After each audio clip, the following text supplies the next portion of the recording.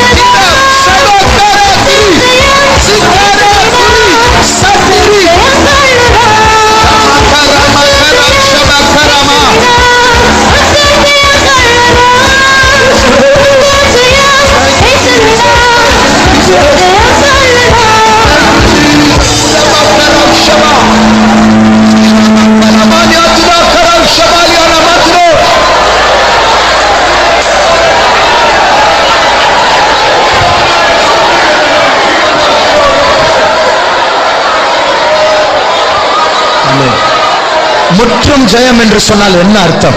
What is the total victory? அந்த tata சொன்னாரு, நான் மறுபடியும் கட்டுகிறது மாத்திரமல்ல, ஆரம்பத்தில் எப்படி இருந்ததோ அந்த மேன்மைக்கு நான் கொண்டு வருவேன். As Tata said, it is not only I am going to rebuild, I am going to bring to the state, where to the former glory where it was. அதே தீர்மானத்தோடு, அதே வைராக்கியத்தோடு தேவன் நம் மத்தியில் இருக்கிறார். With that same decision, with that same zeal, God is in our midst. ஒருத்தர் வைராக்கியம் இருக்கும்போது எப்படி பல்ல கடிச்சு உதடை கடிச்சிட்டு இருப்பாரோ அதே போல தேவன் நம் மத்தியில் உலாவிக் கொண்டிருக்கிறார். As a person who is all zealous, as he will bite his teeth, so also God is in our midst. நம் மத்தியில் ஒவ்வொருவரையும் பார்த்து வைராக்கியத்தோடு பார்த்து கொண்டிருக்கிறார். And to see each and every one of us, he is so much zealous. நான் உன்னை என்னை போல் மாற்றும் வரைக்கும் நான் மௌனமாக இருக்க மாட்டேன். Till I make you as myself, I will never be silent. என் பிரியமே, உன்னில் பழுது ஒன்றும் இல்லை என்று சொல்லும் வரைக்கும் நான் உன்னை கட்டுவேன், உனக்குள் இருக்கிறது அழிப்பேன். I will try to just build you up, and I will destroy the thing that is in you, till I make you as my beloved, my undefiled one. நான் உன் பட்சத்தில் இருக்கிறேன், நீ என் பட்சத்தில் இருப்பாயாக. I am on your side, you be on my side. தேவன் நம் பட்சம் இருக்கும்போது நம்மை எதிர்ப்பவன் யார்? தேவன் தெரிந்து கொண்டவர்கள் மேல் குற்றம் சாட்டுவோன் யார்? தேவன் நம் பட்சம் இருக்கும்போது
அபிஷேகத்தினால் சரீரத்தின் செய்கைகளை அழித்தால் நீங்கள் பிழைப்பீர்கள்.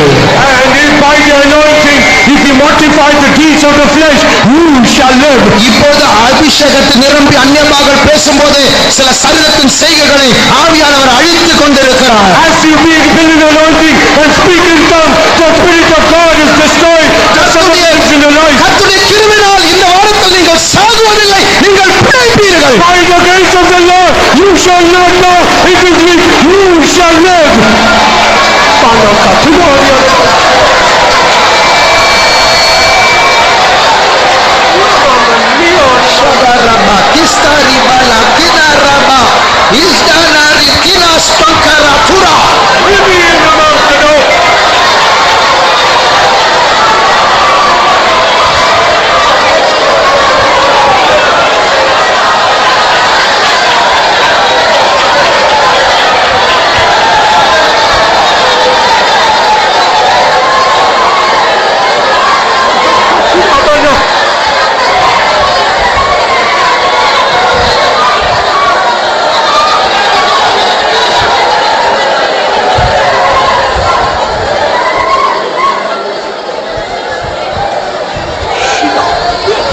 கர்த்தருடைய கிருபையினால் நாம் பிழைக்க போகிறோம். By the grace of God we are going to live. கட்டுகிறவர்கள் நாம் தான், கட்டிடமும் நாம் தான்.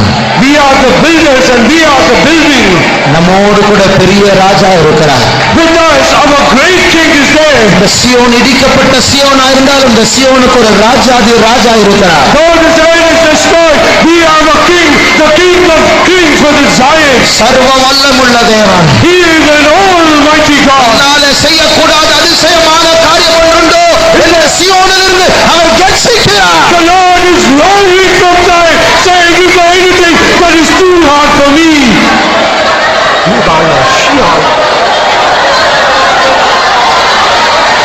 Shikara Santula Bazantarai Pasti Ampas Takurni Shanko Stane Rubasti Ankara Swane Rubal Stakuriba.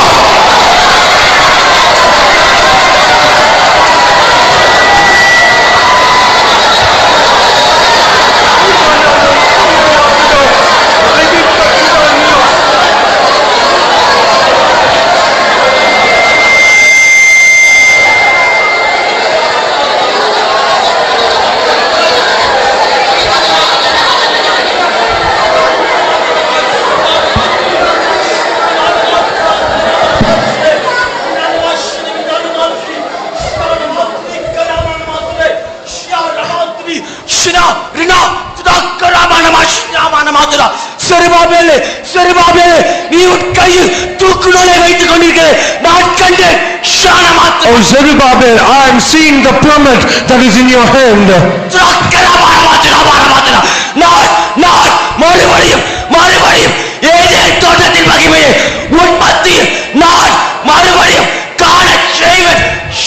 Once again, I am going to restore the glory that was in the Garden of Eden. சியோனே நீ கம்பீரித்து பாடு, எருசலேமே நீ மகிழ்ந்து களிக்கிற நீ கர்த்தர் சொல்லுகிறார். Rejoice, O Zion, rejoice, O New Jerusalem, said the Lord. கர்த்தருடைய சமூகத்துக்காய் கர்த்தரை ஸ்தோத்திரிப்போம். ஸ்தோத்திரம் ஸ்தோத்திரம் ஸ்தோத்திரம் ஸ்தோத்திரம் ஸ்தோத்திரம் ஸ்தோத்திரம். கர்த்தர் இந்த கூட்டத்தை ஆசீர்வதித்தாரதற்காய் ஸ்தோத்திரிப்போம். ஸ்தோத்திரம் ஸ்தோத்திரம் ஸ்தோத்திரம் ஸ்தோத்திரம். எல்லா துதிகன மகிமை கர்த்தருக்கே செலுத்தி கர்த்தரை ஸ்தோத்திரிப்போம். ஸ்தோத்திரம் ஸ்தோத்திரம் ஸ்தோத்திரம். வாலிபர் கூட்டம் உண்டு, சண்டே ஸ்கூல் உண்டு. கர்த்தர் ஆசீர்வதிக்க முடியாது. ஸ்தோத்திரிப்போம். ஸ்தோத்திரம், ஸ்தோத்திரம், ஸ்தோத்திரம், ஸ்தோத்திரம். எந்த வாலிபர்களும் வீட்டுக்கு போகக்கூடாது. அது ஒரு கீழ்ப்படியாமையின் செயல். அதுவும் நல்லதல்ல. அடுத்தது பாவம் தான் உங்களை பிடிக்கும். அதனால தேவ பயத்தோடு நாங்க கஷ்டப்பட்டு இங்க நடத்துறதுக்கு வரோம். உங்களுக்கு மனசு இல்லைன்னா அதனுடைய விளைவுகளை சந்திக்கணும். கர்த்தர் எல்லா வாலிபர்களுக்கும் பிள்ளைகளுக்கும் சண்டே ஸ்கூலுக்கு வாலிபர் கூட்டத்துக்கு வரக்கூடிய மனதை கர்த்தர் கொடுக்க வேண்டும். அதற்காக ஸ்தோத்திரிப்போம். ஸ்தோத்திரம், ஸ்தோத்திரம், ஸ்தோத்திரம், ஸ்தோத்திரம், ஸ்தோத்திரம், ஸ்தோத்திரம், ஸ்தோத்திரம். எல்லா துதிகன மகிமை கர்த்தருக்கே செலுத்து. கர்த்தரை ஸ்தோத்திரிப்போம். ஸ்தோத்திரம், ஸ்தோத்திரம், ஸ்தோத்திரம், ஸ்தோத்திரம். அல்லேலூயா.